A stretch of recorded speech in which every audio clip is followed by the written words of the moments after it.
ये 7 लाख रुपए का सोना है मेरे हाथ में इस वक्त। मैं आपको दिखा दूं। कितने ग्राम का होगा भाई साहब? ये 23 ग्राम का होगा। ये अपना रानी हार है। इसकी कीमत कितनी होगी? 4 साढ़े 4 के आसपास हो जाएगी। तो हम एक फैक्ट्री के अंदर आए हैं जहाँ पर सोना बन रहा है। ये इसके इसके अंदर मूस में रखकर तो सब सोना चांदी मिक्सिंग करके इसको गलाया जाता है यहाँ। कि जब हम वजन करते हैं उसमें प्योर वेट आ जाता है कि इसमें एक्चुअल वेट कितना है गोल्ड का। सबसे हैवी आभूषण क्या बनाया होगा? 200-150 ग्राम के चूड़ी सेट बनाया है। 200 ग्राम की कीमत इस समय क्या निकल के आएगी? 15 लाख के आसपास।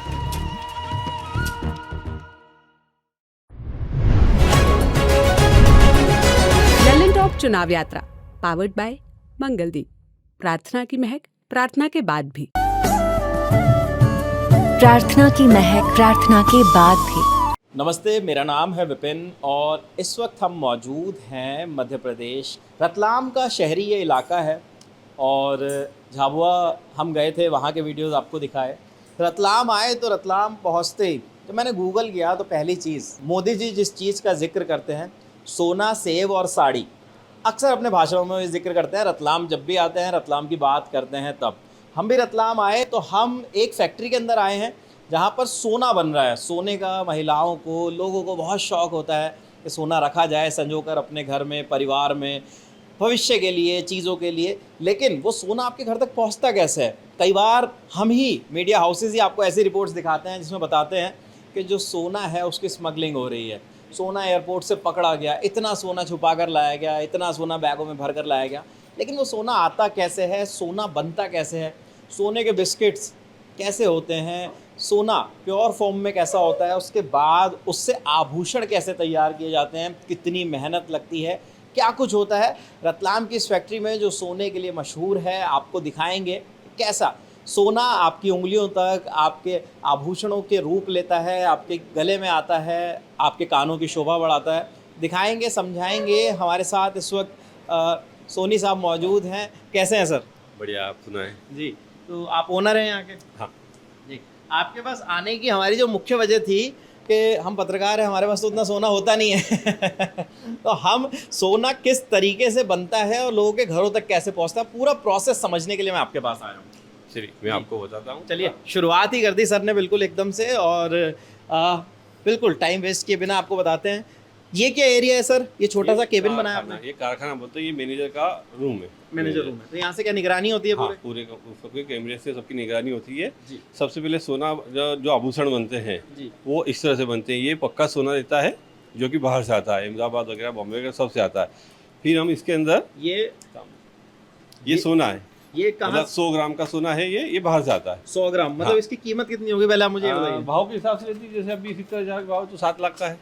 ये 7 लाख रुपए का सोना है मेरे हाथ में इस वक्त। मैं आपको दिखा दूं और ये बड़ा अच्छे से इसको ले लो। मैं थोड़ी देर हाथ में रख सकता हूँ इसे? हाँ, रखो सर, पूरा ध्यान। तो ये कहाँ से आया है इस वक्त?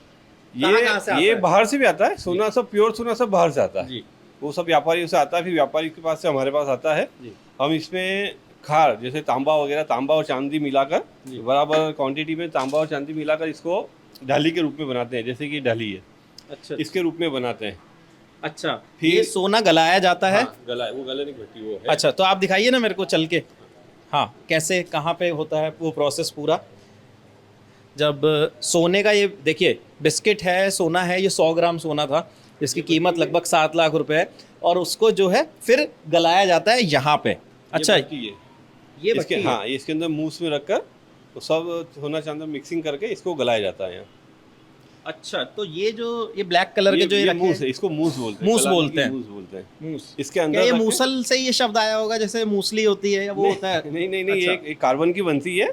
इसके अंदर सोना गिरता नहीं, मतलब इसके अंदर रहेगा तो इधर उधर नहीं जाएगा, तो वो कार्बन इसमें की बनती है। स्टेबल रहेगा। हाँ, stable ठीक है, आप इसके अंदर सोना डालते हैं, उसके इसके साथ क्या अंदर डालते हैं? दूसरी चीज आप तांबा दिखा रहे थे। और चांदी।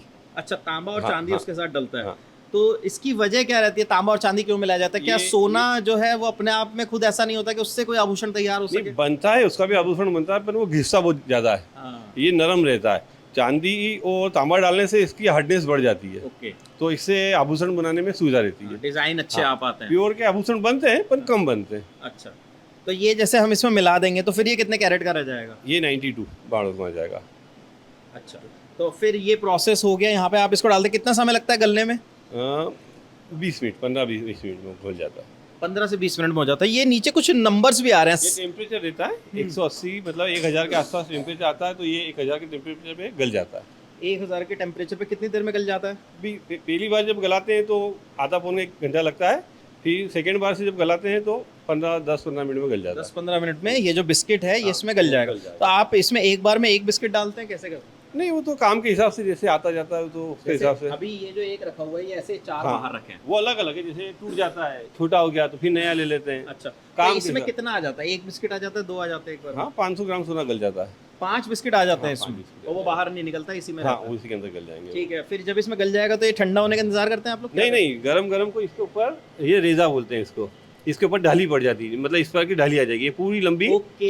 एक तार बन जाएगा पूरा। अच्छा, मैं अब समझा इस चीज़ को कि यहाँ पे जब सोना पिघल जाता है 15 मिनट के बाद या जो भी समय लगता है, उसके बाद इसमें ये देखिए दिखा भी रहे हैं आप। बाहर निकलेगा, है नहीं इसमें अभी। अच्छा। इसमें डाल के, ये इसे डाल के हाँ। फिर इसको ढाली बना लेते हैं। ओके। मतलब ये 92 का एक बन जाता है। समझ गया। तो यहाँ पे जब इसमें सोना डाला जाता है, पिघला हुआ सोना, तो फिर वो ऐसी ढाली, एक राड बन जाती है। आपने ढाली वो हाँ, दिखाई वो थी, नहीं है अभी। ये देखिए इस तरीके की ये यहाँ पे आ जाती है। हाँ, ये इस तरह की राड बन जाती है, इस तरह की राड बन जाएगी वो। फिर इस राड को लेके अपन जो वो मशीन है, इसके बाद अगला प्रोसेस आपको दिखाते हैं कि क्या होता है। इसके बाद इस तरह से ये पट्टी होगी, जो ये पट्टी हो रही है जी, मैं कहूँगा एक बार गोविंद दिखा दे। इससे को इस हिसाब से पट्टी करेंगे, मतलब इसको पतला करेंगे, तार करेंगे, पट्टी करेंगे। अच्छा, तार भी यही हो जाता है, ये पट्टी भी? हाँ, पट्टी की अलग मशीन है, तार का अलग मशीन है वो। अच्छा, तो इसमें निकाल के उसको लंबा कर लेंगे। फिर ये जो प्रोसेस हो रही है आगे की, उसको छोटा और लंबा करके उसको लंबा कर लिया। उसका फिर लंबा। उसके बाद डिजाइन्स कैसे बनते हैं, वो उसके लिए क्या डिजाइन- करते हैं? वो आप बुक मुझे कुछ दिखा रहे थे। वो जो उसके बाद वही हाँ। प्रोसेस होता होगा शायद। नहीं, वो अलग अलग है प्रोसेस। ये तो नहीं, छोटी तार का फिर आप क्या करते हैं? जैसे वो तार पट्टी से बना ये जो बने हुए हैं, ये सब हिसाब से तार का धीरे धीरे उसको और लंबा करके, हाँ। मतलब एजेंसी आती है, उसके अंदर खींच के उसको और पतला कर देंगे। इसके अंदर फिर तार को डाल के एकदम पतला कर लेते हैं। अच्छा, फिर उसको अपने हिसाब से जैसा भी आता है उसका उपयोग करते हैं, फिर काट काट के।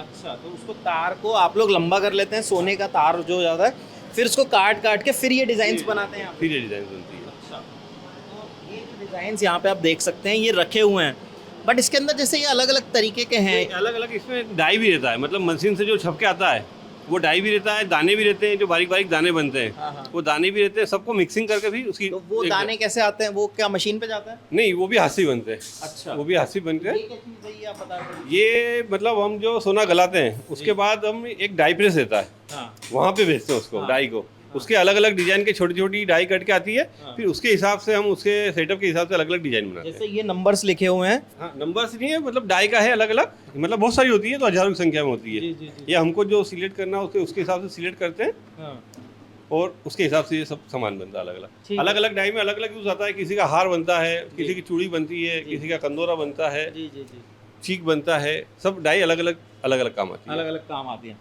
फिर यहाँ पे ये जो कारीगर है ये अभी ये क्या कर रहे हैं इस टाइम? ये मैंने बताया ना आपको, ये पट्टी है, उस हाँ। सोने की पट्टी कर ली। हाँ, इसके ऊपर जो भी काम आएगा उसके हिसाब से अब पट्टी बनाएंगे, वो काम में आएगा वो सोना। अच्छा, तो ये इस टाइम एग्जैक्टली क्या कर रहे हैं? ये इसके मतलब उससे यूज़ के लिए जैसे मीना करना पड़ता है, पट्टी पे कुछ झालना होता है, वो उसका यूज़ करेंगे। अच्छा, तो अभी आप दिखाएंगे हमें इससे आगे का प्रोसेस। जैसे ये कर दिया, अब ये क्या चीज़ है? ये मैंने बताया ना आपको, ये जैसे प्लास्टर के ऊपर जम गया, इसी उसके ऊपर प्लास्टर ऑफ पेरिस पाउडर आता है, उसको डाला। अच्छा, ये पेरिस ऑफ प्लास्टर इसके हाँ। ऊपर से डाल दिया है। ये इसके ऊपर से इसके ऊपर से प्लास्टर ऑफ पेरिस जमाया, फिर इसको फिर उठा लेंगे। ये सारे डिजाइन इन्होंने बनाए हैं? हाँ, ये सब मन से बनता है, ये मन से अपने मन से सब बनाते अपने हैं? दिमाग से बनता है सब। अच्छा, ये तो डिजाइन आपने बना दिए। जैसे कई कस्टमर्स भी आते होंगे ऐसे हाँ, जो कहते हैं कि हमें ऐसा डिजाइन चाहिए। हाँ, तो वो सेम डिजाइन बना के देते हैं। अच्छा। कहीं से भी ला के देते हो, कैसा भी डिजाइन तो ला के फिर देते हैं। कैसे बनाते हैं उस डिजाइन को? मतलब वो डिजाइन देख के बन जाएगा वो। हाँ। जैसा कुछ भी ला के दो, जैसा हार ला के दिया आपने कि ये सिंपल है, उसके हिसाब से हम उसको बना देते हैं। अच्छा, तो ये क्या क्या क्या चीजें हैं? ये अंगूठियाँ हैं सारी, ये महिलाओं की अंगूठियां ये हैं? लेडीज अंगूठियाँ हैं सारी। अच्छा, ये सारी लेडीज अंगूठी हैं। तो ये कितने अंगूठी बना देते हैं ऐसे दिन भर में? दिन भर में 2-3 अंगूठी बन जाती है। 3 अंगूठी कंप्लीट हो जाती तीन हैं। अंगूठी complete हो जाती अच्छा, तो ये जो बनाई गई है, काफी दिन से इस पे है। काम हाँ, चल रहा ये होगा। 4-5 दिन का काम है। 4-5 दिन से ये काम चल रहा होगा। ये जैसे ये गोल हार बन रहा है, अच्छा, ये हार बनाया जा रहा ये है, गोल हार है। ये गोल हार है। तो इसका वेट बाद में होता है बनने के या? नहीं, ये इनको अंदाज रहता है कि हाँ। अपने को जैसे कोई ऑर्डर आया 20 ग्राम का, हाँ। तो 20 ग्राम उससे समथिंग बन जाता है, 19-21, ज़्यादा डिफरेंस नहीं आता। अच्छा, उसके आसपास वेट के हिसाब से ही बनाते तो हैं। ये कितने ग्राम का होगा भाई साहब? ये 23 ग्राम का होगा। 20 ग्राम, 23 23 अब 25 ग्राम के आसपास का 23 से 25 ग्राम, मतलब ये हो गया लगभग आप 2 लाख के आसपास है। का। हाँ, 7-14 उसके आसपास हो गया। हाँ, 170 के आसपास। तो ये देख लीजिए 2.25 लाख रुपए का हार है और जो बनाया जा रहा है इसको कंप्लीट किया जा रहा है। अब ये पूरा ये कर देंगे। हाँ, इसके ऊपर प्लास्टर ऑफ पेरिस डालेंगे, ठीक फिर इसकी बैक साइड आ जाएगी, हाँ फिर इसको जो झलन बोलते हैं हाँ। वो झालेंगे तो ये हार बन के तैयार हो तो जाएगा। झालने का काम हो रहा है अभी इधर कहीं? भी नहीं हो रहा है। अच्छा, झालने का काम अभी नहीं हो रहा है, ठीक है। वो झाल लिया, उसके बाद क्या होता है फिर? बस उसके बाद महीने भी चल जाएगा और उसके बाद पॉलिश फिनिश होके झालने के बाद क्या होता है? जलने के बाद मीने पे जाता है। जो अपन अलग अलग कलर में जो मीना बनते हैं ना, हाँ। उसके अंदर मीना होता है। हाँ। फिर पॉलिश पे जाता है, पॉलिश के बाद फिर वो कंप्लीट हो जाता है, फिर वो आपको पता। हाँ, तो पॉलिश हो जाएगी और फिर ये जो हार है या जो अंगूठियाँ हैं या जो भी आभूषण यहाँ पे बन रहे हैं वो कंप्लीट हो जाते हैं और हम अभी हमें दिखाएंगे भी। वो इस तरह से कंप्लीट हो जाते हैं। अच्छा, आखिर में ये चीज़ निकल के आती है। फिर पॉलिश होने के बाद वो इस तरह से कंप्लीट हो जाता है। अच्छा, अब ये हार देखिए, ये ये कंदोरा है, ये कंदोरे का पेंडल है जो यहाँ पहनते हैं। अच्छा, ये इधर रतलाम में काफ़ी चलता है, इसको यहाँ पे पहना जाता है, ये यहाँ पहनते हैं। इस जगह पे कंदोरा बोलते हैं इसे। ये रानी हार है। जी,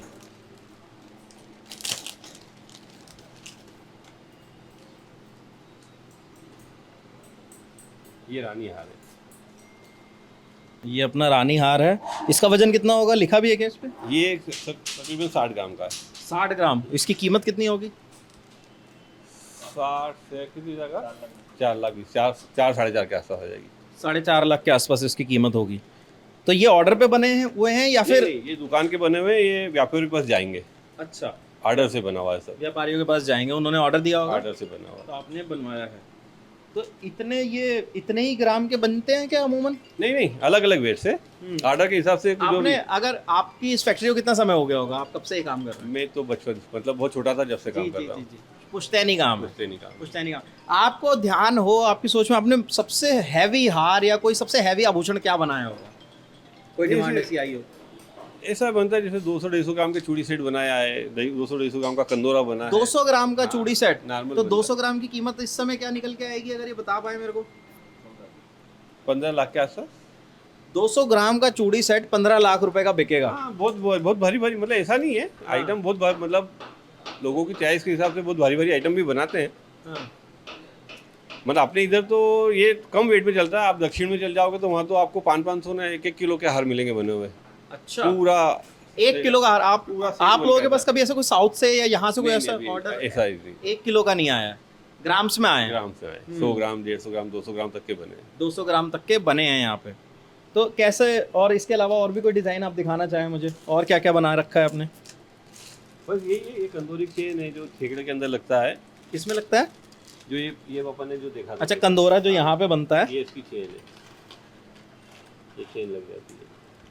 तो ये कमरबंद होता है ये क्या? कमरबंद, हम कंदोरा बोलते हैं इसको इधर। अच्छा अच्छा बाकी अच्छा, इसको कमरबंद भी बोलते हैं। हाँ।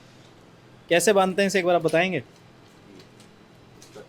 जी, ये देखिए कितना खूबसूरत ये डिज़ाइन है, और जो अभी यहाँ पे कलाकारी कर रहे हैं कारीगर, उसके बाद जो ये निखर के सामने आया है पॉलिश होने के बाद, ये तैयार पीस है बिल्कुल।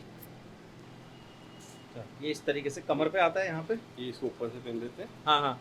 तो यहाँ क्या कंदोरा हो जाता है। अच्छा, इस तरीके से ये चलता है इधर ज़्यादा। ये बनता है।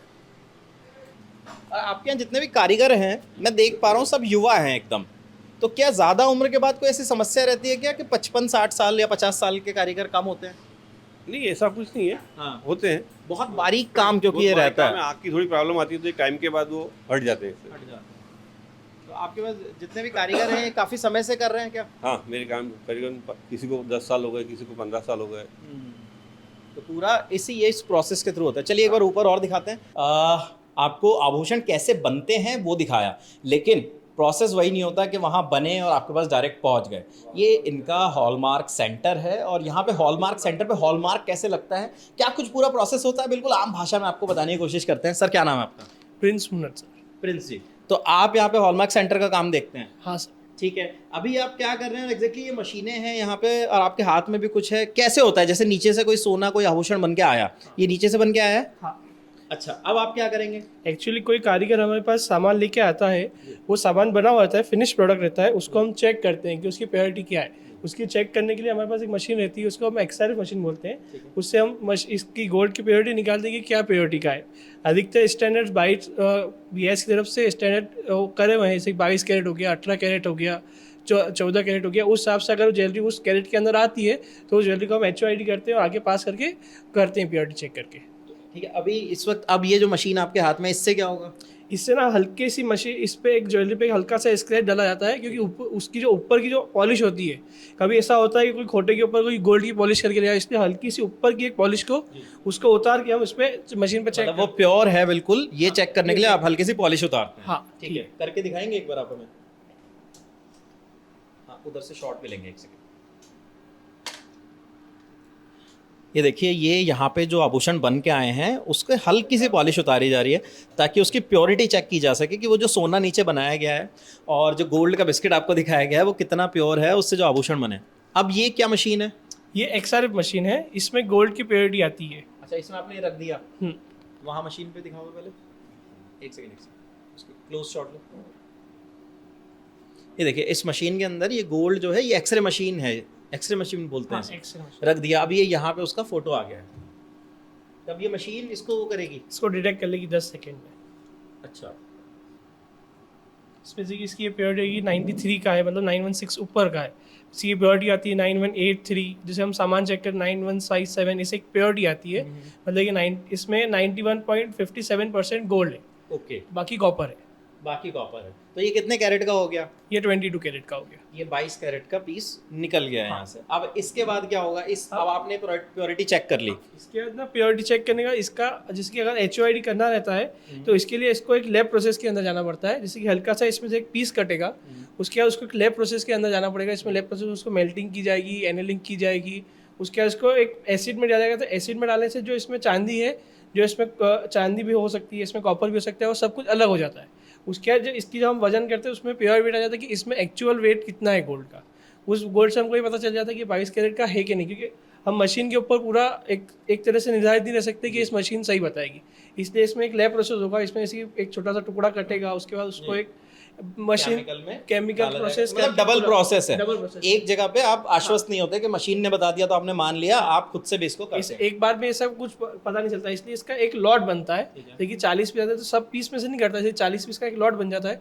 उसमें से 1 या 2 पीस कट जाते हैं जो अपने को ऐसा लगता है कि उसकी प्योरिटी कम हुई थी या उसमें कुछ डाउट है, तो अपन उसको चेक कर लेते हैं। चेक कराते हैं। तो ऐसा सारे आभूषणों के साथ होता है क्या? सारे जितने नीचे बन रहे हैं वो यहाँ आएंगे? सब एक्चुअली जितने भी ये चले ज्वेलर्स के वो सब चेक होते हैं और सब HOID से। अब मान लीजिए ये वहां से भी चेक हो गया ये पीस, फिर उसके बाद क्या होता है? जैसे कि वहाँ से अगर चेक हो गया, अगर इसकी प्योरिटी आ गई कि बस 916 ऊपर ही है, उसका बेस पॉइंट रहता है कि 9160 के अगर ऊपर प्योरिटी आती है तो उसको हम HOID के लिए जनरेट करते हैं। तो एक पोर्टल बना हुआ है BIS का, जिस पे हम उसको अपलोड करते हैं, तो वहाँ से एक HOID जनरेट करके, जैसे कि मानक ऑनलाइन करके एक BIS का पोर्टल बना हुआ है जी, ये हॉलमार्किंग यहाँ से ये लॉगिन किया जाता है। उसके बाद ना